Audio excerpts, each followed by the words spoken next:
नमस्कार मित्रांनो, आजच्या कथेमध्ये आपले स्वागत आहे। आपल्या यूट्यूब चॅनलवर जर नवीन असाल तर चॅनलला लगेच सबस्क्राईब करा। इथे तुम्हाला रोज नवनवीन कथांचा आनंद घेण्यास मिळेल। तर चला कथेला सुरुवात करूया। अपघात झाला तेव्हा जीव तर वाचला, पण पायाला गंभीर इजा झाली होती।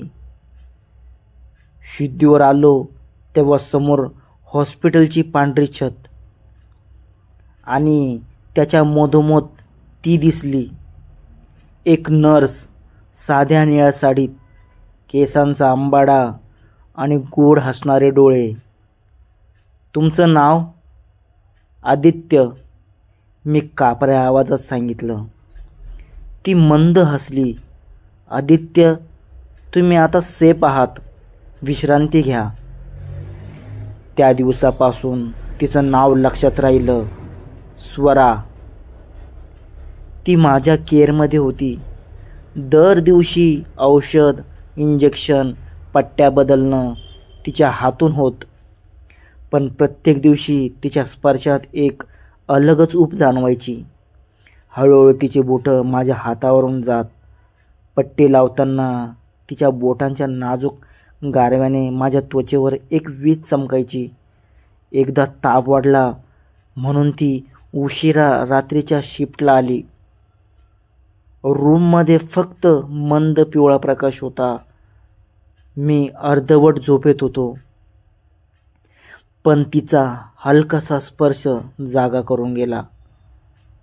ताप कमी झालाय, ती हळूच म्हणाली। मी तिच्या हातावर हात ठेवला। नकळत ती थोडीशी थबकली, डोळे माझ्याकडे स्थिर झाले। काही क्षण आमच्यात शांतता पसरली, पण ही शांतता वरवरची होती। आत खोल कुठेतरी दोघांचं मन हलत होतं। स्वरा, मी कुजबटलो, माझी काळजी इतकी का घेतेस? ती हसली नाही, काही उत्तर दिलं नाही, फक्त थोडी जवळ सरकली। मी तिचा हात अजून घट्ट पकडला। तिच्या हाताची नाजूक उष्णता जाणवत होती। त्या उभेत नकळत एक जिवंत जाणीव जागी झाली, जी केवळ शरीराची नव्हती तर मनाचीही होती। हळूहळू तिचा चेहरा माझ्या इतकं जवळ आला की तिच्या श्वासांचा उष्ण झोत माझ्या ओठांवर जाणवला। माझ्या एका थरथरत्या बोटाने तिच्या गालाचा हलकासा स्पर्श केला। तिची त्वचा रेशमी मऊ वाटत होती। स्वराने डोळे मिटले।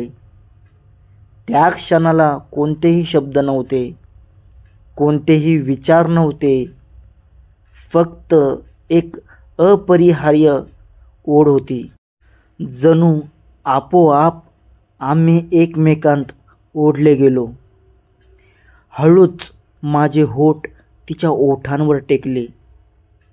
पहिलं चुंबन अतिशय सौम्य, थोडं लाजरत, थोडं थरथरत, पण जसे स्वराने स्वतःला थोडंसं मोकळं सोडलं तसतसं ते चुंबन खोल जाऊ लागलं।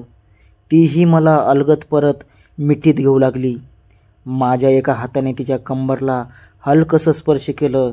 स्वराच्या शरीराच्या लागवी वळणावरून माझं बोट फिरू लागलं। तिचा मऊ गरम देह माझ्या उष्ण रक्ताला आणखी उसळ देत होता। स्वरा माझ्या अंगावर वाकली आणि तिच्या केसांचा सुगंध माझ्या चेहऱ्यावर दरवळू लागला। तिच्या उबदार श्वासांनी माझ्या छातीतलं थरथर अधिक वाढवलं। आदित्य, ती कुजबळली। आवाजात किंचित थरथर होती। मी हळूच तिला जवळ ओढलं। तिच्या साडीच्या मऊ कापडातून तिच्या देहाची उष्णता जाणवत होती। हात फिरवता फिरवता माझं बोट तिच्या मानेखालच्या गालावरून घसरून कमरेजवळ थांबलं। ती थोडीशी मागे सरकली, पण नजरेनेच मला परवानगी दिली। मी अलगद तिच्या मऊ ओठांवर पुन्हा एक दीर्घ चुंबन दिलं। जिथे आमचा श्वास एकत्र गुंतत होता. स्वराने हळूच तिच्या गालावरून माझा हात आपल्या उघड्या गळ्याखाली नेला. तिच्या हळव्या देहावर माझं बोट फिरू लागले. ती थरथरली.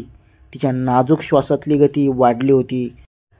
आम्ही दोघंही आता पूर्णपणे भावनांच्या प्रवाहात वाहून गेलो होतो.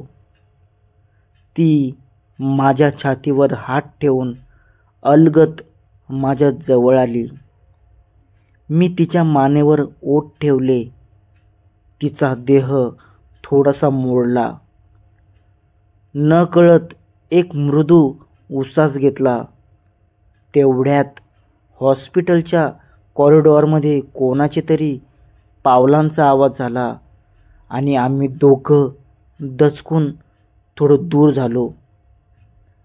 स्वराने हसत हळूच माझा हात घट्ट पकडला आणि कुजबळली, आदित्य, अजून थोडा वेळ आपल्या जगासाठी. आम्ही दोघंही एकमेकांवर वाकलो. ओठ पुन्हा एकदा एकत्र आले.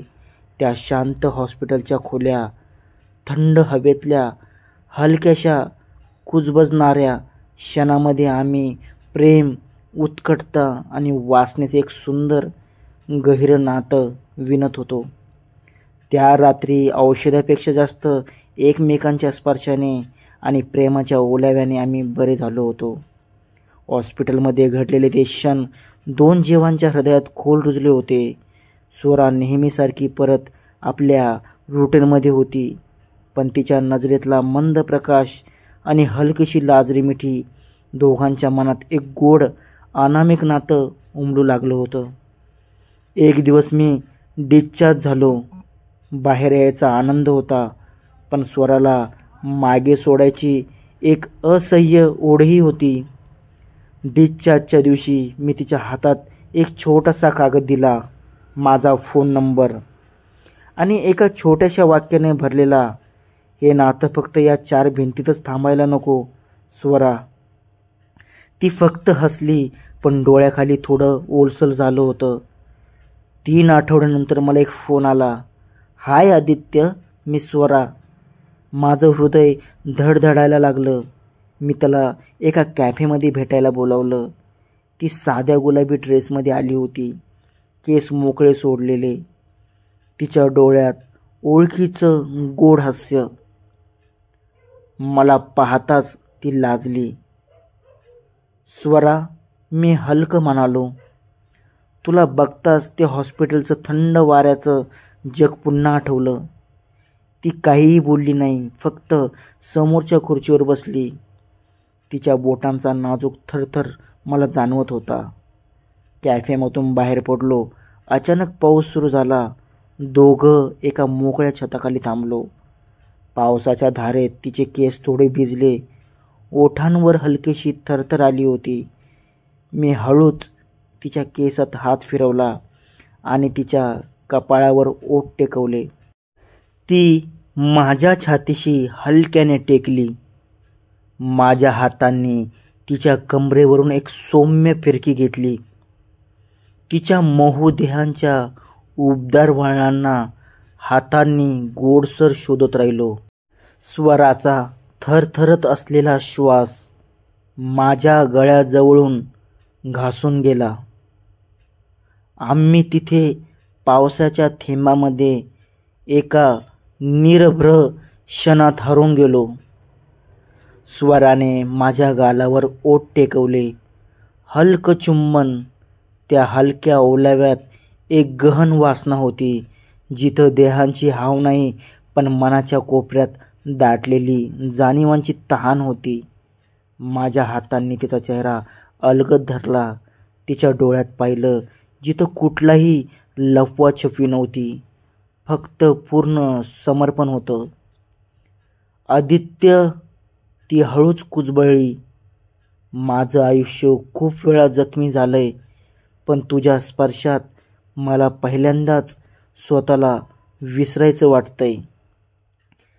मी तिला जवळ ओढलं. आमचे ओठ पुन्हा एकदा एकत्र आले. यावेळी चुंबन अधिक खोल, अधिक उत्कट होतं. माझे हात तिच्या कमरेवरून वरच्या वळणावरून फिरत होते. तिच्या मऊ त्वचेवरून हात फिरताना जणू माझ्या बोटांना त्या प्रत्येक श्वासाची धडधड जाणवत होती. स्वरा मला घट्ट बिलगली. तिच्या प्रत्येक थरथरत्या श्वासात नकळत मी तिच्या आत खोलवर झिरपत होतो. ती मिठीत इतकी घट्ट आली की जणू आम्ही दोघं एकच देह झालो होतो. अलगद थरथरता प्रेमाने भरलेला. त्या रात्री आम्ही दोघंही एकमेकांच्या श्वासात विरघळलो. त्या पावसाच्या साक्षीनं त्या फाटलेल्या छताखाली आमचं प्रेम जन्माला आलं.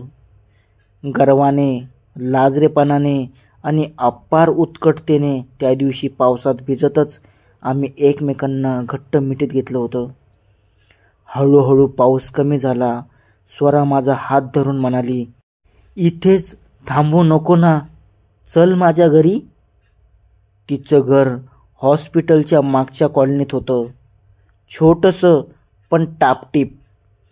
दरवाजाच्या आत शिरल्यावर तिने दार हलकेच लावून घेतलं. आम्ही दोघंही अजूनही थोडे भिजलेले, धडधडणाऱ्या श्वासांनी एकमेकांकडे पाहत होतो. हळूच मी पुढे सरकलो. स्वराच्या भिजलेल्या केसांच्या दरवळात मला हरवून जायचं होतं. मी तिचा हात अलगद धरून तिला जवळ ओढलं. स्वराच्या डोळ्यामध्ये गोड संकोच होता, पण त्याच्या आडून मनमोकळं प्रेम आणि ओढ डोकावत होती. हळूच मी तिच्या ओठांवर ओठ टेकवले. पहिलं चुंबन कोंबल थोडं थरथरत होतं, पण काही क्षणातच ती सुद्धा गहिवरून माझ्यात विरघळू लागली. स्वराच्या कमरेवर हात घसरला. तिने थोडंसं कुजबळत मान वळवली. मी तिच्या गालावर, मग तिच्या मानेवर ओठ टेकवले. स्वराच्या ओठातून नकळत एक हळकुंज उसास बाहेर आलं. आदित्य, ती फक्त माझं नाव पुटपुटली. मी हळूहळू तिची साडी हलवून बाजूला सरकवली. तिच्या मोहदेहावर हात फिरवताना तिचा प्रत्येक श्वास खोल होत गेला. स्वरा माझ्या मिठीत पुन्हा घट्ट सामावली. माझ्या बोटांनी तिच्या पाठीवर, तिच्या मऊ कमरेवर फिरत उष्ण लहरी निर्माण केल्या. तिच्या गळ्यावर, मानेवर ओठांनी उमटणारे ओलसर स्पर्श दोघांना वेडावून टाकत होते. ती स्वतःहून माझ्या अंगाला घट्ट बिलगली. तिच्या श्वासांचा वेग वाढला होता. मी तिची ओढणी अलगद बाजूला केली. तिच्या मऊ गरम त्वचेचा गंध माझ्या श्वासात मिसळू लागला. स्वराने माझ्या शर्टचे बटन हलकेच उघडायला सुरुवात केली. आम्ही आता हळूहळू एक एक कपडा बाजूला करत एकमेकांच्या उबदार अस्तित्वात सामावून जात होतो. शेवटी ती माझ्या मिठीत पूर्णपणे खुली झाली. स्वराच्या गरमशा देहावर माझे हात अलगद फिरत होते. तिच्या कुशीत हरवताना, त्या मऊ उभारावर ओठ टेकवताना ती हलकशी कंपित झाली. तिच्या उबदार थरथरत्या देहांच्या जवळ मी स्वतःला विसरून गेलो. ती मिठीत घट्ट पकडून माझ्या गळ्यात तोंड लपवत होती. हळूहळू आम्ही दोघंही पलंगावर सरकलो. तेव्हा तिच्या डोळ्यात बघून मी थांबलो. विचारलं, स्वरा, नक्की ना? ती फक्त माझ्या गालावर हात ठेवून मोकळं हसली आणि म्हणाली, आज रात्री फक्त आपण आहोत, बाकी जग नाही. त्या एका वाक्याने सर्व प्रश्न संपले. मी तिच्यावर वाकलो आणि अलगद तिच्या ओठांवर दीर्घ खोल चुंबन उमटवलं.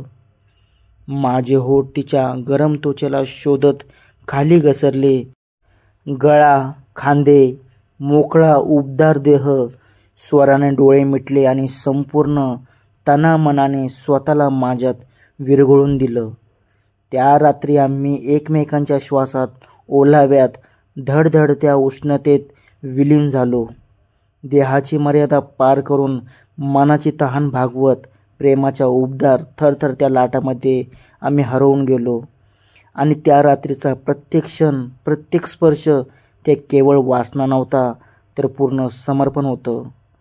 जीवाच्या आतून उमटलेलं प्रेम. आजची कथा आपल्याला आवडली असेल तर व्हिडिओला लाईक करा. सोबतच आपल्या चॅनलवर जे कोणी नवीन असेल त्यांनी चॅनलला सबस्क्राईब करून घ्या. धन्यवाद.